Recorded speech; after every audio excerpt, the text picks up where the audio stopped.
안녕하세요. DJ 현희입니다. 오늘의 사연 시작하겠습니다.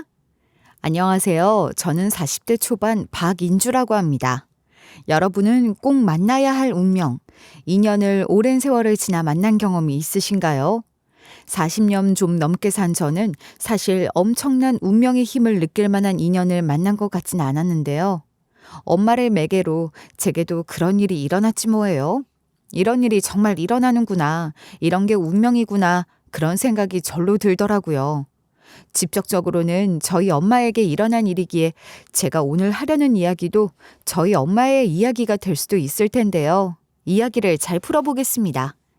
저희 엄마는 고아로 자란 분이에요. 그래서 어렸을 때부터 고생을 정말 많이 했다고 하는데 그래서인지 몰라도 잔병 치레도 많고 몸이 유난히 약하셨죠. 계절이 바뀌기만 해도 기침, 두통은 기본에 이따금씩 10가지 오르는 등 몸이 먼저 티를 냈거든요. 아빠는 그런 엄마에게 지극정성이셨던 분이셨어요. 다른 집 아빠들은 딸이라면 눈에 넣어도 안 아프다며 깜빡 죽는 딸 바보라고 하던데 저희 아빠는 늘 저보다 엄마가 먼저셨죠. 과장을 조금 보태자면 아빠는 엄마밖에 모르는 사람이라고 해도 좋을 겁니다. 아빠가 퇴근해서 돌아오시면 제일 먼저 달려나가는 건 저였어요. 아빠, 나 숙제 다 했어. 볼래? 그래, 잘했구나, 우리 딸. 근데 엄마는 어디 계셔? 엄마? 엄만 방에 누워있어. 어제부터 머리 아프다고 했잖아. 그러면 아빠는 벌써 신발을 벗자마자 안방으로 들어가면서 엄마 챙기기 바쁜 겁니다. 여보, 아직도 많이 아파? 이 약은 먹었어? 어디 봐, 내가 물부터 좀 갖다 줄게. 아니야, 괜찮아. 많이 나아졌는데 뭐 그렇게 호들갑 안 떨어도 된다고. 호들갑이라니, 우리 집에서 제일 중요한 사람이 당신인데 당신이 아프면 어떡해. 그럼 우리 집 전체가 큰일 나는 거라고. 아빠는 엄마에게 온 신경을 기울이느라 늘 제가 한 말에는 항상 한 박자 정도 늦게 대답하곤 했어요. 퇴근해서 오자마자 엄마부터 확인한 다음에야 그래 우리 딸 숙제도 참 잘했네 하며 저를 바라보셨으니까요. 워낙 어렸을 때부터 그랬으니 전 그게 당연하다고 생각하고 살았어요. 근데 친구들 집에 놀러를 가게 되면서 다른 집 아빠들은 다르다는 걸 알게 됐죠. 친구들이 아빠에게 안긴 채 우리 아빠 최고라고 하는 걸 봤지만 저는 그게 그다지 부럽진 않았던 것 같아요. 그러지 않는 저희 아빠에게 크게 서운하거나 그렇지도 않았고 말이에요. 그보다는 저도 나중에 커서 저희 아빠 같은 사람을 만나서 결혼하고 싶다는 생각을 했던 것 같아요. 네, 아빠는 제 이상형이었답니다. 아빠는 원래 배를 타시던 분이셨대요. 한 번 타고 나가면 1년이고 2년이고 먼 바다로 나가 일을 하고 돌아오곤 하셨다고 말이에요. 그런 생활을 반복하던 중 잠깐 무태 나와 있을 때 어느 작은 항구마을 식당에서 일하는 엄마를 보고 첫눈에 반해 엄마와 결혼하고 나선 몸 약한 엄마를 혼자 두고 바다에 나갈 수 없어 더 이상 먼 바다로 나가는 배를 타지 않으셨다고 들었어요. 엄만 그걸 참 많이 미안해 하셨죠. 여보, 그러지 말고 이제 당신이 타고 싶은 배 타고 나가도 돼. 나도 어디가 특별히 아픈 것도 아니고 인주도 이제 많이 컸잖아. 당신도 당신이 하고 싶은 거 하고 살아야지. 작은 마을에서 너무 답답하지 않아? 아유, 그런 소리 마. 내가 당신 두고 어떻게 그렇게 오래 멀리 나가 있을 수 있겠어. 그런 배 타는 건 이제 별로 하고 싶지도 않아. 그게 그렇게 안타까우면 조금 더 큰 항구 도시로 나가서 사는 건 어때? 우리 이사 가는 거야? 더 큰 도시로? 와, 신나! 미안해서 어떡하지?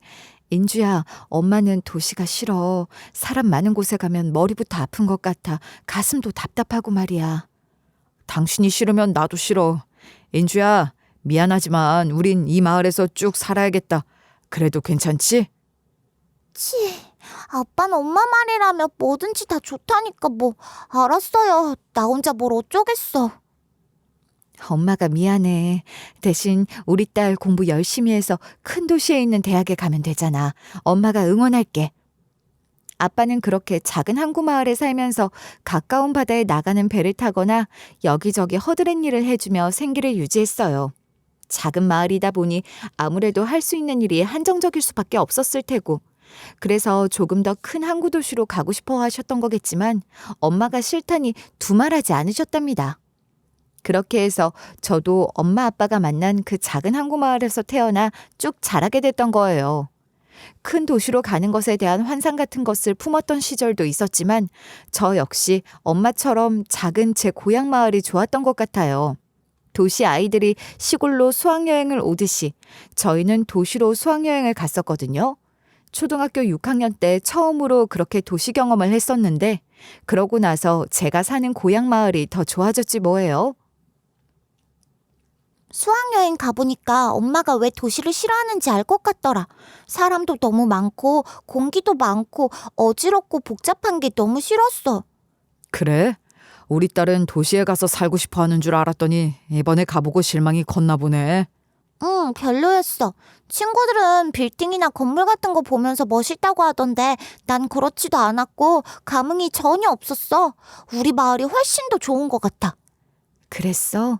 잔뜩 기대하고 간 수학여행이었는데 그렇게 실망해서 어떡하니? 뭐 괜찮아. 덕분에 내 고향 우리 마을을 더 좋아하게 됐으니까 더 잘 된 거지 뭐. 나도 도시 싫어. 좋은 거 하나도 없고 혼란하기만 하더라 뭐. 뭐야, 그 정도였어? 역시 내 딸 만나보네. 엄마도 그래서 도시에 나가는 게 싫어. 네, 잘 알겠습니다. 나도 도시가 좋아서 가자고 했던 거 아니라니까. 저는 그렇게 쭉 고향 마을에서 살았어요. 고등학생이 될 때까지 친구들 여럿이 마을을 떠나 더 큰 도시의 고등학교에 진학했지만 저는 그 작은 마을에서 통학할 수 있는 고등학교에 다녔죠. 그러니 고등학교 졸업할 때까지 고향을 떠날 일이 없었고 대학 진학도 고민 끝에 포기하게 됐으니 더 이상 고향을 떠날 일이 없었던 거예요. 도시에 나가 사는 게 싫어서 대학 진학을 포기한 건 아니고요. 제가 뭐 공부를 특별히 잘한 것도 아니었고 그렇다고 어떤 뜻이 있어서 꼭 하고 싶은 공부가 있는 것도 아니었는데 굳이 대학에 가야 하나 그런 생각이 들었던 것 같아요. 집안 형편이 그리 좋은 건 아니었지만 자식이라곤 저 하나밖에 없었으니 엄마도 아빠도 지원을 해주시겠다고 대학에 가라고 하셨는데 제가 그럴 만큼 대학에 가고 싶지 않았던 거죠. 아무리 그래도 요즘은 너나 할 것 없이 다 대학에 가잖아. 등록금 때문에 그러는 거면 걱정하지 마. 엄마 아빠가 너 하나 공부시키는 건 해줄 수 있어. 정말이야. 에이, 그런 걱정이라면 뭐 나도 아르바이트 하면 되고 또 정말 공부가 하고 싶다면 전문대학 같은 데 장학금 받으면서 갈 수도 있어. 그리고 농어촌 특별전형 같은 혜택도 있고 말이야. 그래, 아빠도 그 얘기 하려고 했다. 특별 전형 있는 대학으로 잘 알아보면 등록금 크게 부담 안 갖고 공부할 수도 있어. 엄마 말처럼 그 정도는 아빠가 얼마든지 해줄 수 있고 말이야. 나중에 후회하지 말고 대학 공부해보는 게 어때? 후회 안 할 자신 있는데 후회해도 뭐 어쩌겠어. 내가 지금 대학 가고 싶은 생각이 없는 걸. 난 그냥 이 마을에서 이렇게 엄마 아빠랑 사는 게 좋아. 아니 근데 엄마랑 아빠랑 둘 다 왜 나를 대학 못 보내서 안달이야? 나 보내고 둘이서만 살고 싶어서 그래? 얘는 참 별소리를 다 하네. 네가 괜한 걱정으로 대학을 포기하려는 건 아닌가 해서 그러지. 이 작은 마을에서 할 수 있는 것도 별로 없잖아. 뭐 어때? 여기서 내가 할 수 있는 일 찾아서 그냥 평범하고 조용하게 살고 싶어. 엄마 아빠처럼. 고등학교를 졸업하고 읍내에 취직해서 돈도 벌고 그렇게 소소한 일상을 살아가는 게 더 좋았던 것 같아요. 그리고 얼마 지나지 않아 사랑하는 사람도 제 고향에서 만났으니 더더욱 고향을 떠날 일이 없었답니다. 그 사람은 읍내 군청에서 일하는 공무원이었어요. 원래 저희 마을 출신은 아니고 먼 도시 출신인데 이곳에 발령받고 내려와 살면서 시골 생활, 아니 저희 마을의 매력을 느끼고 정착하려고 하는 사람이었어요. 정서적으로도 저와 잘 맞는 사람이었던 거예요.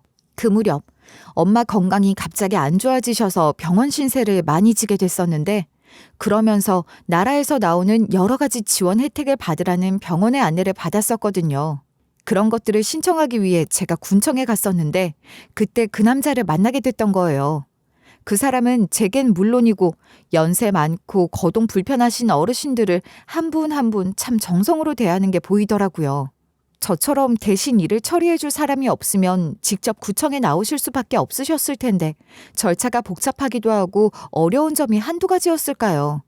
또 구청 공무원들 입장도 이해가 안 되는 건 아닙니다. 가뜩이나 업무량도 많은데 그런 분들이 답답하게 느껴지실 수도 있죠. 그런데 그 사람은 그런 내색 하나 없이 정말 마음으로 대하는 게 보였고 심지어 직접 댁까지 모셔다 드리는 모습까지 봤지 뭐예요. 그런 모습을 보고 어떻게 반하지 않을 수 있겠어요. 근데 그 사람 눈에도 제가 평범해 보이진 않았던 거예요. 다들 도시 찾아 떠나고 젊은 사람이라곤 찾아볼 수 없는 작은 항구 마을에 부모님 곁을 떠나지 않고 남아있는 저를 그 사람도 신기하게 여기며 눈여겨봤던 거죠. 그렇게 서로에게 호감을 갖고 있다는 걸 알게 되어 교제를 시작했고 결혼까지 일사천리로 진행됐던 겁니다. 저희 부모님은 물론이고 마을 어르신 모두 입을 모아 천생연분 선남선녀라 하시며 좋아해 주셨고 덕분에 저희 결혼식은 집안의 경사를 넘어 마을 잔치와도 같은 축제 분위기 속에 치러졌어요. 저도 남편도 그런 것에 더할 나위 없이 큰 행복감을 느꼈답니다. 천생연분이 맞나보다 하면서 말이에요. 소박하지만 매일이 따뜻한 신혼을 보냈어요. 봄이면 마당 끝에 피는 꽃을 함께 보고 겨울엔 장판에 이불 둘둘 말고 배 깔고 엎드려 귤이나 까먹으며 깔깔 웃곤 하는 그런 일상 말이에요. 결혼 3년 차에 접어들던 그날도 그랬습니다. 평소와 다를 것 없던 날이었죠. 휴일이라 모처럼 여유를 부리다 엄마에게 안부 전화를 했어요. 같이 저녁이나 먹을까 싶었거든요. 엄마, 오늘 뭐 특별한 일 있어? 별일 없으면 우리랑 같이 저녁 먹어요. 읍내에 새로 생긴 식당이 있는데 엄마가 좋아할 거라고 강서방이 엄마 모시고 가자 그러네? 그래? 고맙구나. 별일이야 없다만 아빠가 새벽에 일찍 배 타고 나가셨어. 그래? 그런 말씀 없으시더니 갑자기 나가신 거야? 급하다고 도와달라는 연락이 왔지 뭐야. 네 아빠가 그런 부탁받고 안 나갈 사람이니? 그렇구나. 그럼 일단 아빠 들어오시는 거 봐서 다시 얘기해요. 그렇게 전화를 끊고 여유로운 휴일 아침을 보내고 있었는데 갑자기 남편이 다급하게 저를 부르는 거예요. 여보, 이리 와서 뉴스 좀 봐. 왜? 무슨 뉴스길래 그래? 앞바다에 큰 해일이 들이쳤대. 예보도 없이 갑자기 온 거라는데 아버님 괜찮겠지? 뭐라고? 해일? 세상에 이게 다 무슨 일이야. 어디 뉴스 좀 들어보자. 뭐? 연락이 끊긴 어선이 몇 척이나 있다는데? 엄마한테 전화 좀, 아니, 엄마한테 가봐야겠어. 심장이 쿵 하고 내려앉는 것 같았습니다. 머릿속이 하얘지고 손이 벌벌 떨리면서 무작정 친정으로 달려갔어요. 집에는 이미 다른 마을 분들이 몇몇 와 계셨는데 아빠와 같은 배를 탄 분들의 가족들이었죠. 방파제 쪽은 이미 통제가 됐지만 모두들 그곳에 나와 있었고 목 놓아 우는 사람들도 있었어요. 엄마 역시 그 자리에 곧장 쓰러지듯 주저앉고 말았지만 저는 그 순간 엄마를 붙들고 울 수만은 없었어요. 저라도 정신을 차려야 했으니까요. 도대체 왜 하필 그날 그런 파도가 예보도 없이 아무 경고도 없이 들이닥친 걸까요? 결국 아빠는 며칠 후 싸늘한 몸이 되어 돌아왔고 엄마는 아빠 장례를 다 치르고 나서도 마루 한복판에 주저앉아 초점 없이 멍한 눈으로 먼 곳을 바라볼 뿐이었어요. 엄마 또 그러고 앉아있어요? 이리 와서 식사부터 하셔야죠. 난 배 안 고파. 너희들끼리 먹어. 그리고 이렇게 매일 안 와도 된다. 그러니 번거롭게 그러지 말고 너희들도 너희 생활 해야지. 엄마가 이러고 있는데 어떻게 안 와볼 수가 있겠어. 엄마가 이렇게 힘들어하면 아빠도 얼마나 마음이 아프시겠어. 아빠 생각해서라도 힘 좀 내요. 아무리 생각해도 받아들일 수가 없어. 그날 새벽에 내가 무슨 수를 써서라도 네 아빠 못 나가게 막았어야 했는데 다 내 잘못이야. 그게 왜 엄마 잘못이야. 예보도 없이 찾아온 해일을 누가 어떻게 알고 막을 수가 있겠어. 애초에 그런 작은 배를 타고 나간다고 하는 걸 말렸어야 했어. 이제 고기잡이 배 그만 타라고 했어야 했다고. 엄마는 그렇게 아빠를 말리지 못한 자신을 자책하면서 더욱 큰 슬픔에 빠진 것 같았어요. 늘 우리 가족에게 웃음을 주시던 아빠셨기에 아빠의 갑작스러운 죽음은 우리 가족 모두를 큰 슬픔에 빠지게 했지만 무엇보다 엄마의 상실감은 감당할 수 없을 정도의 큰 것이었습니다. 아빠의 전부가 엄마였듯이 아빠 역시 엄마의 모든 것이었던 분이셨으니까요. 아빠 없이는 엄마 혼자 할 수 있는 게 아무것도 없는 거나 다름없었는데 아빠는 그런 엄마를 두고 어떻게 떠날 수 있었을까요? 그런 생각을 하면 저도 가슴이 찢어지는 것 같았죠. 도무지 슬픔을 극복하지 못하는 엄마와 그런 엄마를 보며 저 또한 힘들었던 시간을 보낼 수밖에 없었어요. 그때 남편이 제게 그렇게 말해주더군요. 우리가 장모님 모셔오자. 그게 좋을 것 같아. 정말이야? 정말 그래도 돼? 그래, 그러는 게 당연한 거야. 장모님은 가뜩이나 장인어른에게 많이 의지하셨던 분인데 생활적으로도 그렇고 정서적으로도 혼자 계시는 건 안 될 것 같아. 자기가 먼저 그렇게 말해주니까 너무 감동이다. 정말 고마워. 아닌 게 아니라 자기한테 그런 부탁을 해보는 게 낫지 않을까 그러고 있었거든. 내가 좀 더 일찍 살폈어야 했는데 미안해. 나도 장모님 혼자 계시게 하는 거 불안하고 마음도 안 좋아. 모셔와서 우리 집에서 함께 지내자. 마음을 넓게 쓸 줄 아는 착한 남편 덕분에 그렇게 엄마를 저희 집으로 모셔올 수 있었고, 얼마 지나지 않아 제가 임신까지 했으니 여러모로 엄마를 모셔오길 잘했다는 생각이 들었어요. 금방 손녀딸이 태어났고 손녀 보는 재미로라도 엄마가 다시 활기를 찾으시길 바랐던 거죠. 제가 산후조리하고 딸아이에게 손이 한창 많이 갈 무렵엔 엄마도 저를 도와주시며 웃기도 많이 웃으시고 그렇게 나아지시려나 보다 싶었는데 손녀 보는 재미도 잠시뿐인 거예요. 손녀딸 재롱도 아빠를 잃은 엄마의 슬픔을 잊게 할 수는 없었던 것 같아요. 슬픔에서 헤어나오지 못하는 엄마는 급기야 경미한 우울증 증세까지 보이기 시작했어요. 장모님이 계속 저러셔서 참 걱정이다. 지금이야 증세가 심하진 않다곤 해도 언제 심해질지 모르는 거잖아. 우울증이 그렇게 무서운 거라는데 말이야. 그러니까 말이야. 정말 속상하는 걸 떠나서 너무 걱정돼. 멍하게 계시는 시간이 점점 늘어나는 것 같거든. 어떻게 해야 좋을지 모르겠어. 병원에라도 모시고 가야 하나 싶고. 병원에 모시고 가고 싶어도 여기선 한계가 있잖아. 이왕이면 큰 병원에서 치료를 받게 해드리는 게 좋지 않겠어? 그거야 그렇지만 엄마 병원 때문에 도시에 왔다 갔다 하는 것도 보통 일은 아닐 거야. 아직 애가 어려서 움직이는 게 쉽지도 않고. 우리 그냥 도시로 나가서 살까? 장모님 병원 가실 일이 점점 많아지실 텐데 아무래도 여기선 좀 그렇지. 하긴 연세 드실수록 도시에 살아야 한다곤 하더라. 이왕 도시로 나갈 생각을 했으니 그냥 서울 가서 살까? 당신 생각은 어때? 남편은 서울만큼이나 번잡한 대도시 출신으로 시골 생활에 너무나도 만족하고 있었던 사람이었고, 그런 곳에서 우리 아이 낳아 키울 수 있어서 너무 좋다고 했던 사람인데, 저희 엄마 병원 때문에 도시, 그것도 서울 가서 살 생각까지 해주는 게 너무 고마웠죠. 그런데 그런저런 이야기를 하며 남편과 상의하던 중 주무시는 줄 알았던 엄마가 그 말을 듣고서 벌떡 일어나시면서 그러시는 거예요. 이왕 이 마을을 떠나 이사를 할 거라면 경주로 가자, 어?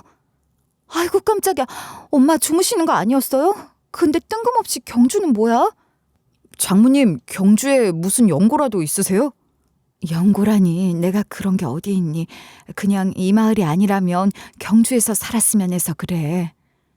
서울이 싫으면 부산도 대구도 있는데 갑자기 경주라니. 경주는 좀 애매하잖아. 경주만 해도 시인데 뭘 그러니. 여기보다야 병원 다니기도 훨씬 좋을 거야. 하긴 경주에 의과대학도 있을 거야. 장모님 말씀처럼 우리가 사는 이 작은 마을보다야 여러모로 의료 환경이 좋긴 하겠지. 장모님이 원하시니 경주로 한번 생각해보자. 그래, 이 마을 떠날 거라면 경주로 가고 싶구나. 다른 곳은 싫어.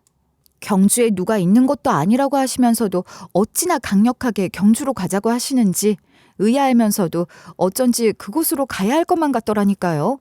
그렇게 해서 공무원인 남편이 일단 구청에 지역 간 이동 발령 신청을 해보겠다고 했는데 운이 좋았던 것인지 경주로 갈 운명이었던 것인지 마침 교차 지원을 한 사람이 있다고 해서 이동 발령이 가능한 상황이 된 거예요. 그래서 망설임 없이 경주로 이사를 한 겁니다. 처음엔 너무 갑작스럽게 일이 진행된 것 같아서 불안한 마음도 없지 않았는데 막상 와보니 너무 좋은 곳인 거예요. 엄마에게는 말할 것도 없고 딸아이도 경주를 너무 좋아했어요. 번잡한 도시가 아니어서 저도 남편도 만족하며 경주에 정착할 수 있었답니다. 사실 엄마 치료 때문이라면 어쩔 수 없다 생각했지만 꼭 서울이 아니더라도 대도시로 가서 사는 건 제게도 부담스러운 일이었는데 경주에서의 생활은 그런 부담 전혀 없이 정말 좋았던 것 같아요. 그렇게 행복한 생활을 이어나가던 어느 날 멀쩡하게 출근한 남편이 심장마비로 병원에 실려갔다는 소식을 듣고 달려갔으나 이미 숨을 거두고 마는 일이 일어났습니다. 믿을 수 없는 현실에 좌절했지만 좌절마저 맘껏 할 수 있는 상황이 아니었죠. 당장 제가 나서지 않으면 노모와 어린 딸이 밥도 못 먹게 될 형편이었으니까요. 남편과 결혼하고 나서도 처음엔 저도 일을 계속했지만 아빠 돌아가시고 엄마 모셔온 후 아이를 가지면서 일을 그만두게 됐고 경주에 와서도 남편이 벌어다 주는 돈으로 살림을 알뜰하게 하는 것을 제 역할이라 생각하고 살았거든요. 그렇게 산 게 벌써 몇 년인데요. 그렇다고 제가 학벌이 좋은 것도 아니고 무슨 기술이나 경력이 있는 것도 아니었으니 만만한 게 식당 일이었죠. 그나마 남편 동료였던 분의 도움으로 경주에선 꽤 알아주는 고급 한정식 집을 소개받아 그곳에서 일하게 된 것에 감사할 따름이었습니다. 먹고 살아야 했으니 무슨 일이라도 시켜주는 곳만 있으면 마다할 처지가 아니었는데 그런 고급 한정식 집에서 일할 수 있었으니 누구보다 열심히 일해서 그곳에서 계속 일하고 싶다는 생각뿐이었어요. 아닌 게 아니라 일을 해보니까 재미도 있고 욕심도 생기고 그러더라고요. 그렇게 부지런을 떨었더니 저의 성실함을 알아주는 사람도 생기고 뿌듯했죠. 그렇긴 하지만 제가 할 수 있는 일은 여전히 허드렛 일에 불과했어요. 워낙 고급 한정식 집이기도 하고 원래 음식 만드는 일은 오랜 수련을 거쳐야 할 수 있는 일이니까요. 이미 그곳에서 일을 하며 배우고 있는 수련생들도 적지 않았고 말이에요. 그런 상황에서 저 같은 사람이 감히 음식 만드는 일을 넘볼 수가 있나요? 그래도 재료 손질하고 이런저런 심부름하면서 보고 배우게 되는 것들만 해도 재밌었던 것 같아요. 그렇게 먹고 살기 위해 시작한 일에서 저 나름대로의 삶의 희망을 발견했고 그렇게 힘을 낼 수 있었어요. 언젠간 저도 저렇게 음식 만드는 일도 할 수 있지 않을까 막연히 그런 생각도 하면서 열심히 일했던 것 같아요. 그러던 어느 날 식당 요리부에서 일하시는 분이 제게 어떤 제안을 하나 해주신 거예요. 인주 씨, 누가 나한테 사람 소개를 좀 해달라고 해서 내가 인주 씨가 생각이 났지 뭐야. 인주 씨 이렇게 부지런하고 손끝도 야무져서 추천해주면 좋은 소리 들을 것 같아서 말이야. 어머, 정말요? 좋게 봐주셔서 감사합니다. 어떤 일인데요? 식당이에요? 그게 부잣집 가사 도우미 일인데 혹시 그런 일에 선입견 같은 거 있어? 그렇단 미안해. 근데 정말 괜찮은 자리여서 그래. 가사 도우미요? 아, 해본 적이 없긴 한데. 식당에서 일하는 것보다 수월할 거야. 그뿐이야? 월급은 훨씬 많이 줄 텐데. 사실 가사 도우미 일이라고 해서 조금 망설여지기도 했던 게 사실인데 월급을 훨씬 많이 받을 수 있다는 얘기에 귀가 번쩍 뜨이더라고요. 엄마 병원비에 어린 딸 밑에 들어가는 돈을 생각하면 당시 제 처지에 월급 많이 주는 곳만큼 좋은 직장은 없는 거였죠. 일이 훨씬 더 힘들다고 하더라도 무조건 좋다고 할 판인데 일도 더 수월할 거라고 하니 마다할 이유가 없는 거예요. 아, 그래요? 월급을 그렇게 많이 주시나요? 전 경험도 없는데 저 같은 사람도 괜찮을까요? 그럼 마침 그 댁에서 용모 단정하고 일 깔끔하고 성실하게 해줄 좀 젊은 도우미를 찾고 있어. 내가 보기에 인주 씨만큼 적임자도 없다 싶어서 얘기를 하는 거야. 아, 네, 좋아요. 그렇게 말씀해 주시니 용기가 나네요. 저 해보고 싶어요. 제가 뭘 어떻게 하면 되죠? 그런 댁 살림을 제가 잘할 수 있을지 걱정이 되긴 해서요. 그런 걱정할 것 없어. 그 댁이 그래도 경주에서는 꽤 알아주는 부잣집이거든. 포항에서 큰 사업을 하는 집안이야. 네, 그렇군요. 그런 집이라고 하더니 더 겁이 나는데 어떡하죠? 그럴 것 없어. 그 댁에서 오래 일한 가사 도우미가 연세가 많아지셔서 그분 보조를 하며 일을 배울 사람을 찾는 거라고 들었어. 그러니까 일은 들어가서 배우면 돼. 들어보니까 그 연세 많으신 가사 도우미가 음식 솜씨가 그렇게 좋은 분이라고 하더라고. 인주 씨 요리 배우고 싶어 했잖아.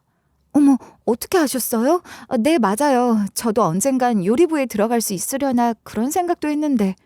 알지 그럼. 내가 인주 씨한테 그 정도 관심은 있었다고. 그러니까 이런 자리도 소개하는 거야. 역시 열심히 일한 보람이 있다 싶었습니다. 아무도 알아주지 않아도 상관없다고 생각했지만 그렇게 저를 알아봐 주시고 눈여겨봐 준 분들도 계셨다는 거잖아요. 그런 분이 마음을 써서 소개해 주신 자리라고 하니 더욱 믿음이 갔고 가사 도우미라고 해서 그저 식모살이를 하는 게 아니라 뭔가 배울 게 있다는 것도 너무 좋았어요. 그렇게 부푼 마음으로 그 집에서 일을 하기 시작했죠. 듣던 대로 일은 그리 힘들지 않았어요.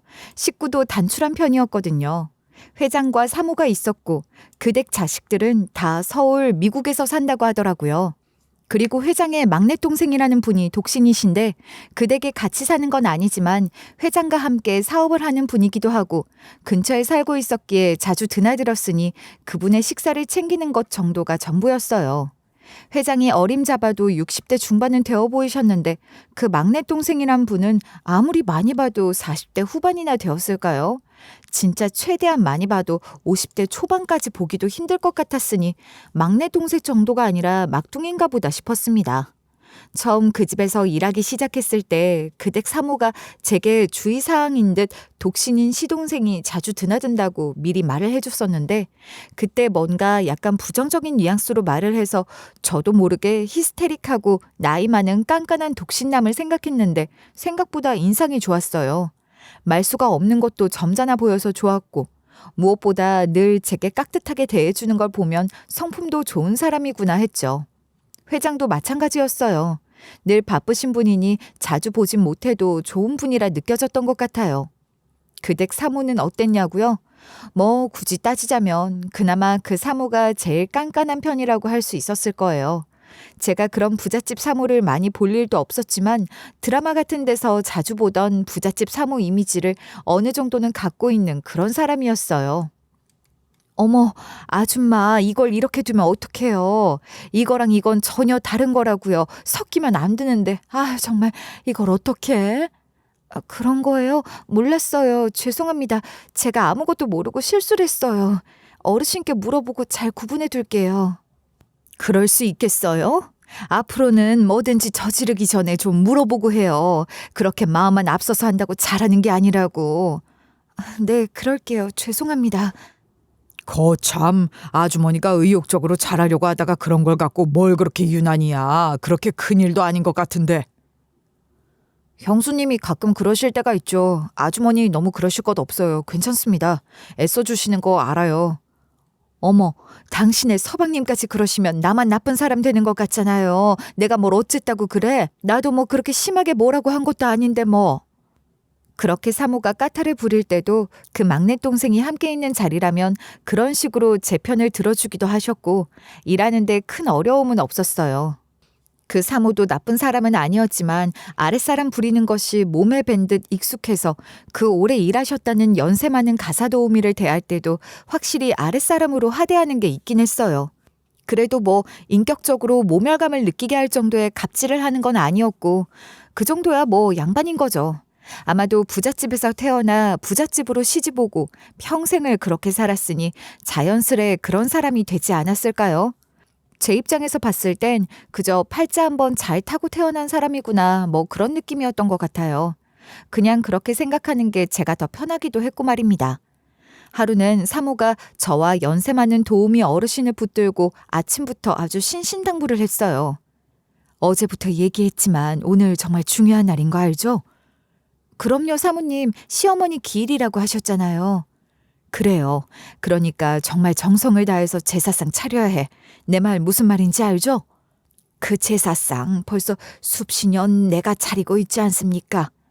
그러니까 이번엔 제대로 잘 전수하시라고요. 1년 중 제일 중요한 제사라는 거 아시죠? 연세 많은 도우미 어르신은 익숙한 듯 고개를 끄덕였고 저 역시 그 어르신이 시키는 대로 하면서 잘 배워야겠다 마음먹게 되더라고요. 노트에 필기도구까지 단단히 챙겨놓고 말입니다. 시모랑 사이가 좋으셨나 봐요.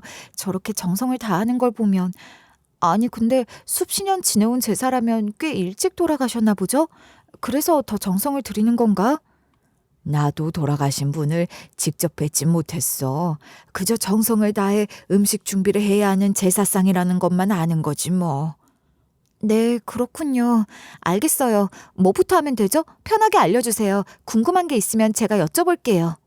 그렇게 어르신이 하시던 대로 또 사모가 신신당부한 대로 정성을 다해 제사 음식을 장만했고 시간이 되어 제사상을 본격적으로 차리려고 하는데 제사상 펼쳐놓은 거실에 나갔다가 저도 모르게 주저앉고 말았지 뭐예요. 제사상 위에 올려놓은 사진은 멀쩡히 살아있는 저희 엄마 사진이었기 때문입니다. 그날 아침에도 저를 배웅해 주신 저희 엄마 말이에요. 그 사진은 분명 저희 엄마 젊었을 때 사진이 틀림없었어요. 아니, 왜 저희 엄마 사진이 오래전 죽었다던 그 댁 사모의 시모 사진으로 둔갑해 그런 제사상 위에 올려져 있는 거냐고요. 그걸 보고 제가 기절하지 않은 게 신기할 정도 아닌가요? 제가 귀신이라도 본 듯 주저앉으며 놀라 자빠지니 그 댁 시모가 저를 보며 인상을 한껏 찌푸리고 뭐라고 하더라고요. 아줌마 왜 이래? 무슨 일이야? 남의 제사상 앞에서 이게 뭐 하는 짓이냐고. 이거 정말 중요한 제사라고 그렇게 신신당부했는데 대체 왜 이래? 어디서 초를 치냐고.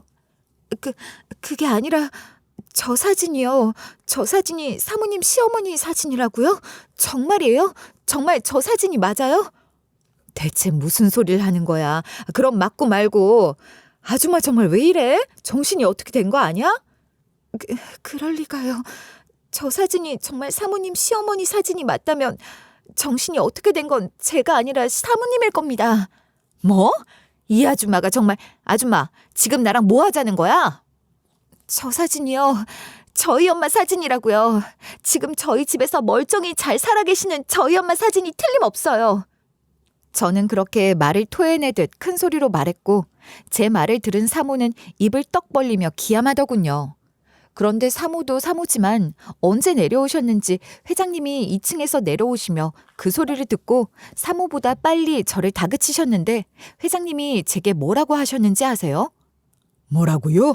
아주머니 다시 말씀해 보세요. 정말입니까? 영숙이 누나가 아주머니 엄마라고요? 영숙이 누나 지금 살아있나요? 어디 있나요? 네? 지금 여기 아주머니랑 같이 있나요? 영숙이 누나라뇨. 저희 엄마 이름은 영숙이가 아닌데요, 회장님. 그럴 리가. 저 사진이 아주머니 엄마라면서요. 그럼 영숙이 누나가 틀림없어요. 저 사진은 저희 엄마가 확실하지만 저희 엄마는 영숙이가 아니에요. 뭔가 잘못 알고 계신 것 같아요. 아닙니다. 저 사진은 분명 영숙이 누나예요. 잘못 알고 말고 할 것도 없습니다. 아니, 잠깐만. 그러니까 저 사진이 정말 아줌마 엄마 사진이란 거야? 정말요? 몇 년생인데. 아니, 그럴 것 없이 이리로 당장 데려와봐요. 살아있다며. 그럼 그럴 수 있는 거 아니야? 그야말로 그런 난리법석이 없었어요. 대혼란이었죠. 회장님이 그토록 부르짖는 영숙이 누나. 그런데 저희 엄마 이름은 영숙이가 아니고, 그렇지만 그 사진은 저희 엄마가 틀림없는 상황이었으니 귀신이 고칼 노릇이 아닌가요? 회장과 사모 둘 다 제게 저희 엄마에 대해 물어보느라 정신이 없었고 결국 저는 사모의 말처럼 엄마를 모셔오기로 했어요. 그 방법 말고는 다른 길이 없다 싶더라니까요. 그래서 전 제사상이고 뭐고 당장 엄마를 모셔오라는 사모의 성화에 바로 엄마를 모시러 집으로 갔고 묻지도 따지지도 않고 엄마 모시고 다시 그 댁으로 들어서는데 그 댁 대문을 넘어서며 엄마가 울음을 터뜨리시는 겁니다. 왜 그러시냐 해도 엄마는 말없이 눈물만 흘렸어요. 그런 엄마의 모습을 보며 무슨 사연이 있긴 있나 보다 싶었죠. 그렇게 엄마를 모시고 그 댁으로 들어간 순간 회장님이 엄마에게 달려와 두 손을 덥석 잡으시더군요. 영숙이 누나 맞지? 누나가 틀림없어. 아무리 세월이 흘렀어도 누나를 내가 못 알아볼 순 없지. 누나 살아있었구나. 살아있었어. 그래 나야. 세월이 참 많이도 흘렀다. 너도 어느새 흰머리가 다 났구나. 누나, 세상에 이렇게 누나를 다시 만날 줄이야. 내가 나이가 몇인데 그래. 그래, 누난 그동안 어디서 어떻게 살았던 거야? 대체 어떻게 살았어? 엄마는 회장님을 스스럼 없이 대했고 어디서 어떻게 살았냐는 그 물음에 다시 한번 큰 울음을 터뜨리고 말았어요. 엄만 그렇게 회장님 손을 맞잡고 오열하기 시작한 겁니다. 알고 보니 엄마 역시 어린 시절부터 제가 도우미로 일하는 그 댁 도우미로 일했던 사람이었던 거예요. 고아로 자라 7살 때부터 남의 집에서 일해주고 얹혀 살았던 엄마는 중학생 때부터 그 댁에서 일을 했다고 해요. 그러니까 지금의 회장님의 부모가 살아계셨던 시절이었던 거죠. 당시 주인집 도련님이었던 회장님은 저희 엄마를 누나라고 부르며 그렇게 따랐고 저희 엄마 역시 회장님을 각별히 챙겼으니 어린 시절 친남매 같은 정을 나눈 사이였던 거죠. 그런데 엄마가 갓 20살이 되었을 때 그 댁 선대 어르신, 그러니까 회장의 부친 되는 사람이 엄마에게 나쁜 마음을 품었고 그에 저항할 수 없었던 엄마는 그렇게 당하기만 하다가 임신까지 하게 된 거였어요. 그 사실을 안 선배 어르신의 부인, 그러니까 지금 회장님의 모친이 가만히 있었겠어요? 노발대발 아주 난리가 났었겠죠. 그러나 그댁 씨를 임신한 엄마를 함부로 어찌하지 못했다고 하는 걸 보면 그 선대 어르신의 위세가 대단했던 모양입니다.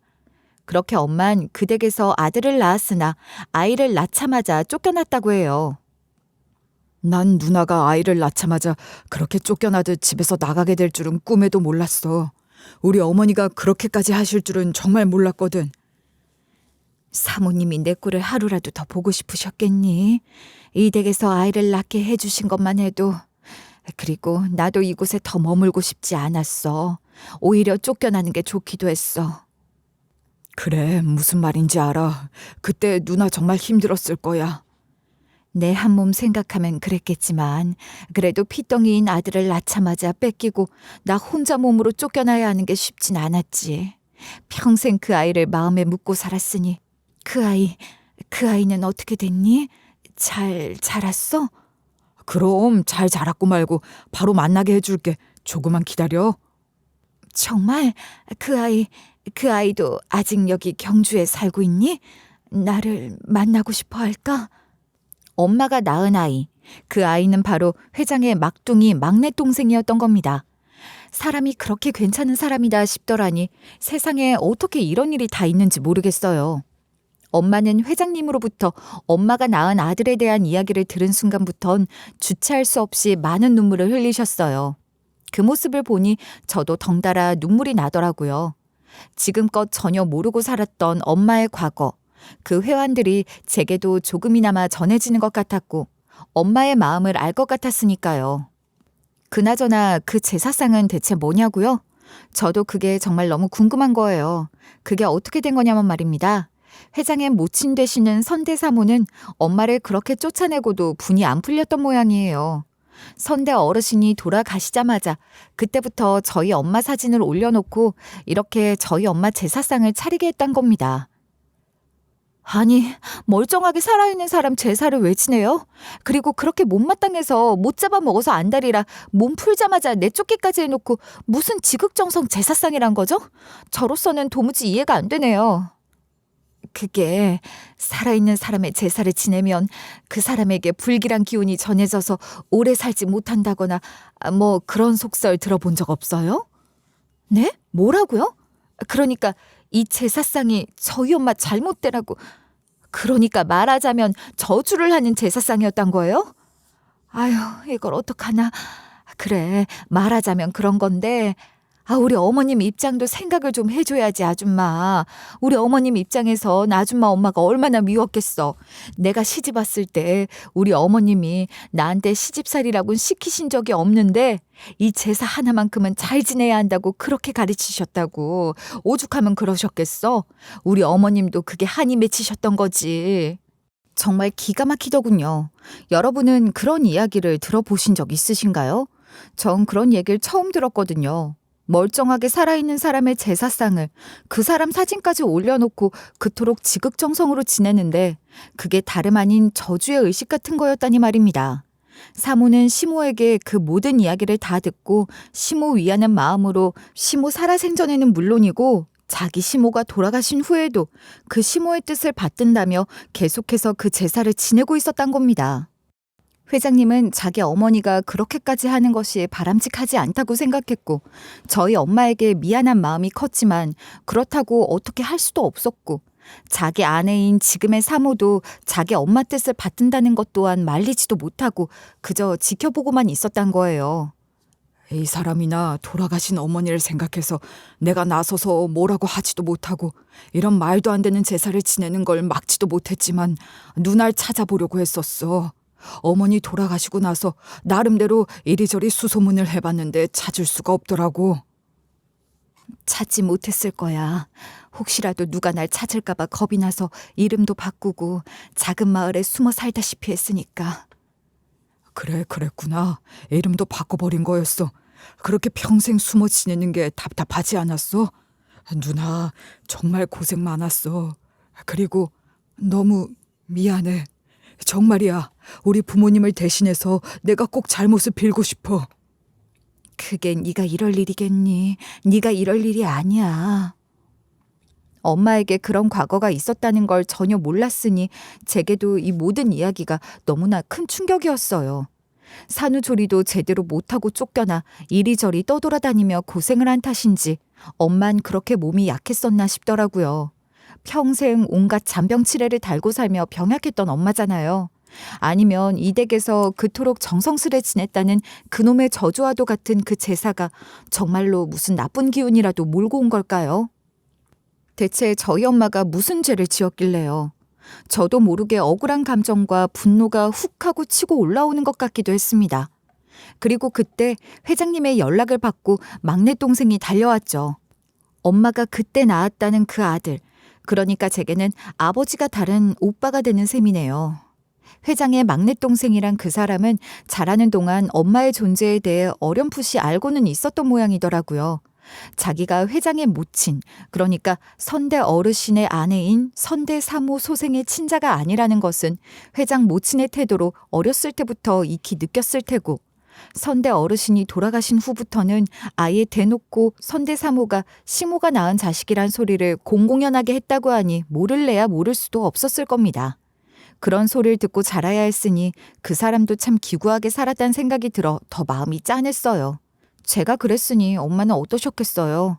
엄마는 처음엔 엄마가 낳은 그 아들의 얼굴도 제대로 쳐다보지도 못하고 죄인처럼 고개를 떨구고 있었지만 그 막내 동생이 먼저 엄마에게 다가가 손을 내미니 빗장이 풀어지듯 엄마도 그 아들을 와락 끌어안으며 수십 년 세월의 회한을 내려놓는 것 같았습니다.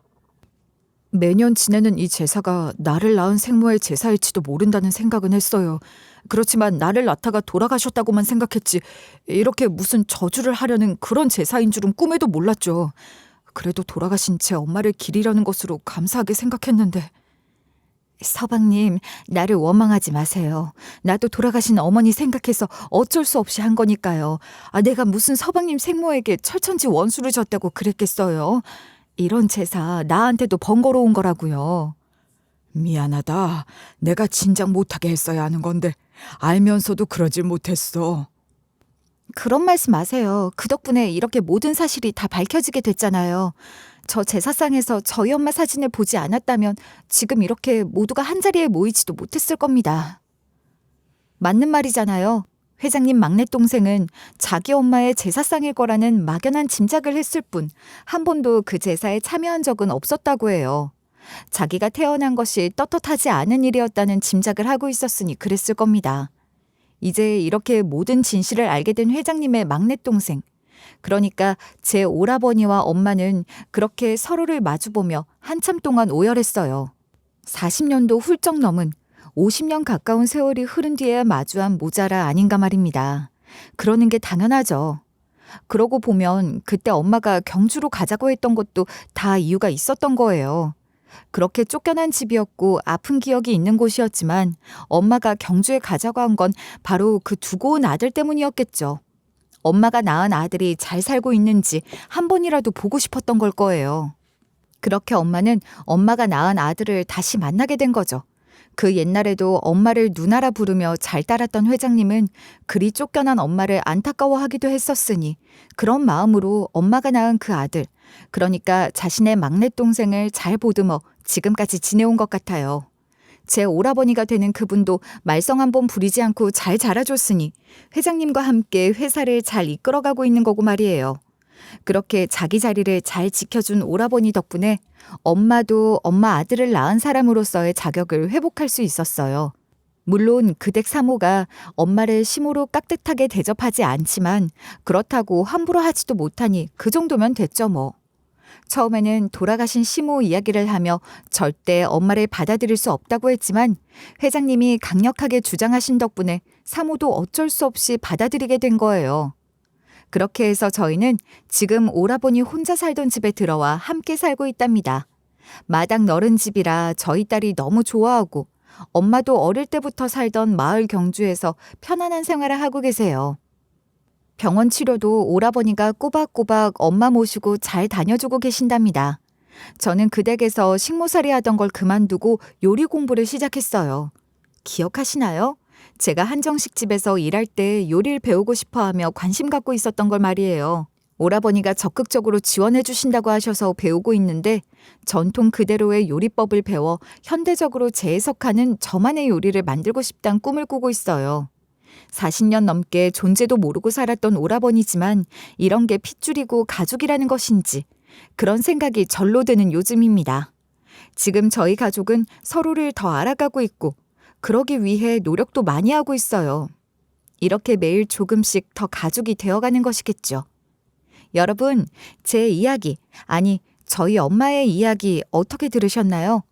물론 엄마는 그 댁이 어딘지도 알고 있었고 그 댁은 어디 다른 곳으로 이사한 것도 아니었으니 이런 우연이 아니었더라도 언젠가 엄마가 진짜 때가 되었다는 생각으로 마음만 먹으면 언제든 그 사람들 앞에 나타날 수도 있었을 거예요. 그렇지만 그 댁 제사상에서 저희 엄마 사진을 보는 것 같은 운명적인 우연으로 이 모든 일이 일어난 것이니 저는 새삼 운명이나 인연이라는 것에 대해서도 많은 생각을 하게 됐던 것 같아요. 언제 어디서 무엇이 되어 다시 만날지 모르는 사람이라 생각하면 누굴 대할 때 함부로 대할 수도 없고 언제나 진심으로 마음을 다해 사람을 대하게 되는 것 같더라고요. 그게 참 좋아요. 상대가 저를 어떻게 대하는지 하는 건 그 사람의 문제인 것이고 저는 제 할 도리를 다하며 사는 거죠. 그렇지 않나요? 여러분은 좋은 인연들과 함께 행복하게 살고 계신가요? 혹시라도 지금 당장은 그렇지 않더라도 오늘 만나는 어떤 사람에게든 좋은 마음을 베풀어 보세요. 언젠가는 그 마음이 더 큰 마음이 되어 여러분께 좋은 소식을 가져올지 모르잖아요. 저는 그런 마음으로 평생 살 거랍니다. 이렇게 제 이야기를 끝까지 들어주셔서 너무 감사드리고요. 여러분께도 좋은 일들만 가득하시길 바랄게요. 정말 감사합니다.